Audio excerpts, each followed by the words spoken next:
जयराम रमेश क्या कुछ कह रहे, चलिए। और सर्वसम्मति से, ये शब्द बहुत महत्वपूर्ण है। आम सहमति नहीं, सर्वसम्मति। सर्वसम्मति से स्टीयरिंग कमेटी ने यह तय किया है कि कांग्रेस अध्यक्ष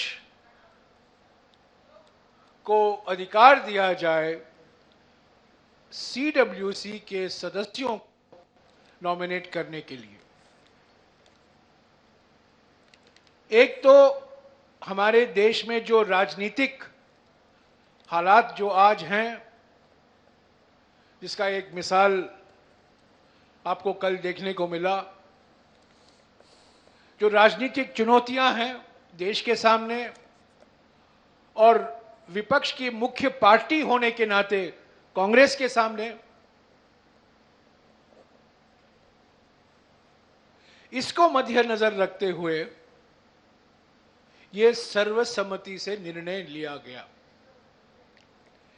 एक और बात मैं कहूं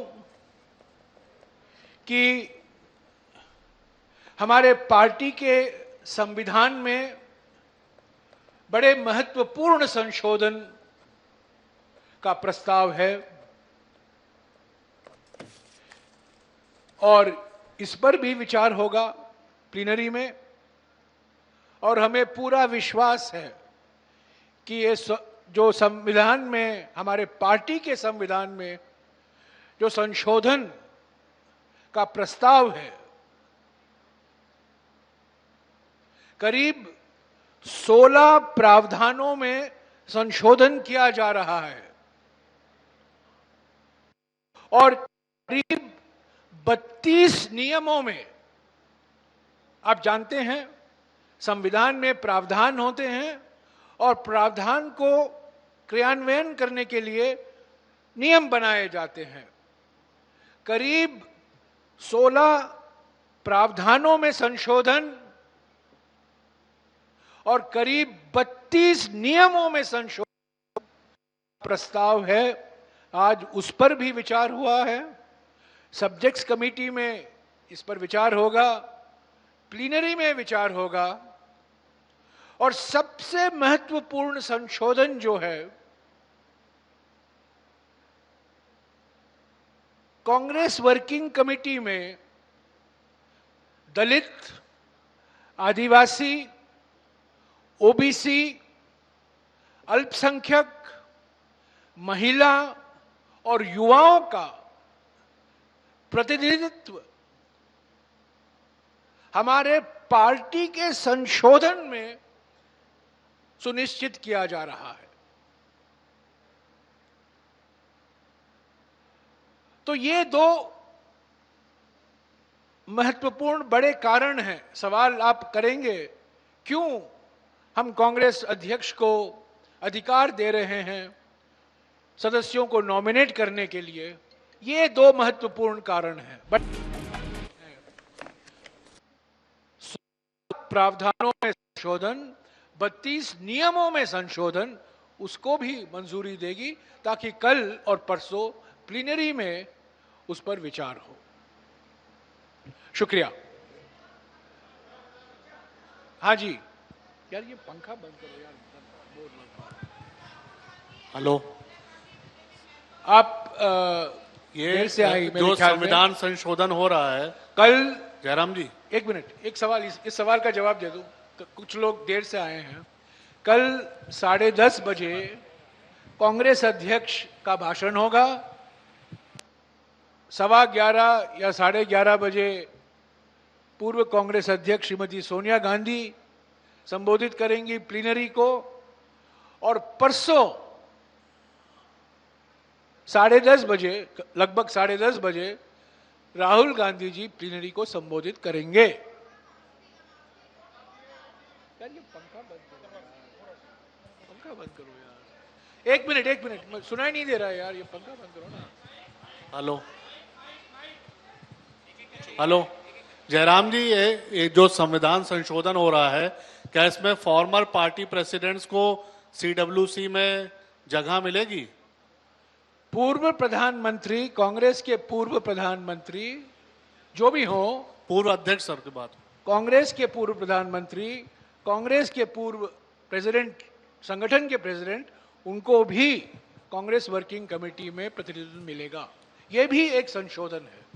farmer Congress president, former president और presidents, former Congress prime minister और former Congress prime ministers.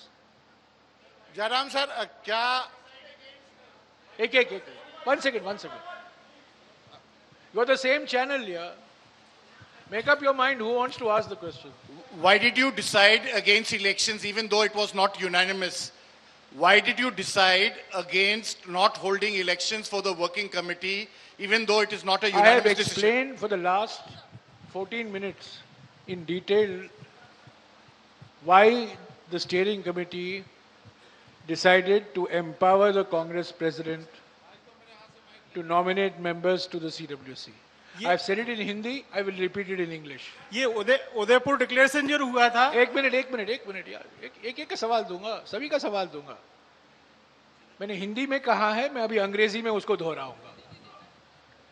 The Congress the steering committee decided unanimously to empower the Congress president to nominate members to the CWC. We had a 2.5-hour discussion on this issue, and the dominant view, the overwhelming view was, keeping in mind the political challenges facing the country, facing the Congress party in its capacity as the main opposition, and keeping in mind the far-reaching amendments that we are going to bring about tomorrow and day after in our party's constitution. 16 articles are being amended. 32 rules are being amended. The most important of which is to provide for 50% reservation in the working committee for scheduled castes, scheduled tribes, OBCs, minorities, women and youth below the age of 50. Keeping in mind both these factors, the unanimous view the steering committee was that this is the time to empower the Congress president to nominate members to the Congress working committee. मैंने पहले इसको हिंदी में कहा, ये उसका अंग्रेजी में अनुवाद है। सर और कोई? सर मेरा आपसे सवाल ये है, कहाँ इधर है सर, इधर राइट में, आपके लेफ्ट में सर, आपके लेफ्ट में। सर मेरा सवाल ये है, एक बड़ा इंपॉर्टेंट डिसीजन आपने यूनानिमसली लिया, लेकिन 3 मेंबर स्टीयरिंग कमेटी के, जिसमें से 2 कांग्रेस के पूर्व अध्यक्ष हैं, एक महासचिव हैं, वो उसमें प्रेजेंट नहीं थे। मेरा सवाल पूछ लीजिए, सुन लीजिए सर। तो क्या उनसे भी कंसेंसस किसी के थ्रू हो सकता है, वो नहीं आ पाए फिजिकली, तो क्या उनसे भी, उनकी भी इसके अंदर हामी है? ये जो आज निर्णय लिया गया है, करीब 45 सदस्य स्टीयरिंग कमेटी के मौजूद थे। कोई वीडियो कॉन्फ्रेंसिंग नहीं था। मैंने कुछ न्यूज़ देखे हैं कि वीडियो कॉन्फ्रेंसिंग हो रहा है, कि कहाँ से खबर छपती है मुझे पता नहीं चलता। 45 सदस्य बैठे थे, बातचीत हुई आमने सामने, कोई जूम पर नहीं था, और जो सदस्य मौजूद थे उन्होंने अपनी राय रखी और मैंने विस्तार से आपको बताया है। मौजूदा राजनीतिक चुनौतियों पर बात हुई, कांग्रेस की भूमिका पर बात हुई, जो हमारे पार्टी के संशोधन में महत्वपूर्ण, पार्टी के संविधान में महत्वपूर्ण संशोधन हम ला रहे हैं, उस पर बातचीत हुई, और इन सब को मद्देनजर रखते हुए सर्वसम्मति से यह निर्णय लिया गया। सर इधर सर ये जो उन्होंने पूछा उसी को आगे बढ़ाते हुए, गांधी परिवार से कोई भी स्टीयरिंग कमेटी मीटिंग में नहीं थे, क्योंकि कुछ तो उसमें सदस्य हैं, तो इसके पीछे क्या कोई खास वजह? देखिए, मैं समझता हूं कि जो मुझे कहना है मैंने आपको स्पष्ट और सरल भाषा में समझा दिया है। अभी आपको घुमा फिरा कर वही सवाल आप पूछेंगे, इसलिए अच्छा है कि अभी हम इस प्रेस कॉन्फ्रेंस को यहीं समाप्त करें। पर मैं आपको कहूं, जो अभी अभी मैंने जवाब दिया है, जो मौजूद थे, डिस्कशन हुआ आमने सामने, फेस टू फेस डिस्कशन हुआ। जयराम जी इधर। और निर्णय जो लिया गया है, एक लाइन का निर्णय है। स्टीयरिंग कमेटी ने आज से यह तय किया है कि कांग्रेस अध्यक्ष को अधिकार दिया जाए CWC के सदस्यों को नॉमिनेट करने के लिए। जयराम जी एक सवाल ले लीजिए प्लीज। मैं बस ये समझना, what I fail to understand is unanimous decision था करेक्ट, बट क्या चुनाव करके वो आप उद्देश्य नहीं हासिल कर पाते जो आप कह रहे हैं कि देश में ऐसी परिस्थिति बन चुनाव रही के है? पक्ष में आर्गुमेंट थे, चुनाव क्यों होने चाहिए उस पर भी बातचीत हुई, चुनाव क्यों नहीं होने चाहिए उस पर भी बातचीत हुई। ये सभी बातों को मद्देनजर रखते हुए ये सर्वसम्मति से निर्णय लिया गया। ये चुनाव होंगे, चुनाव कराएंगे, इसका क्या असर होगा, चुनाव नहीं होगा इसका क्या असर होगा, ये सभी पर चर्चा हुई। और ऐसा नहीं है कि सभी ने एक ही राय दी, अलग अलग राय दी। चर्चा हुई, हमारी स्टीयरिंग कमेटी में खुलकर चर्चा होती है, किसी एक व्यक्ति की राय नहीं चलती है, मनमानी नहीं चलती है। सभी ने अपनी राय रखी, चर्चा हुई, अलग अलग बातचीत हुई, और अंत में जब निर्णय का वक्त हुआ, सर्वसम्मति से,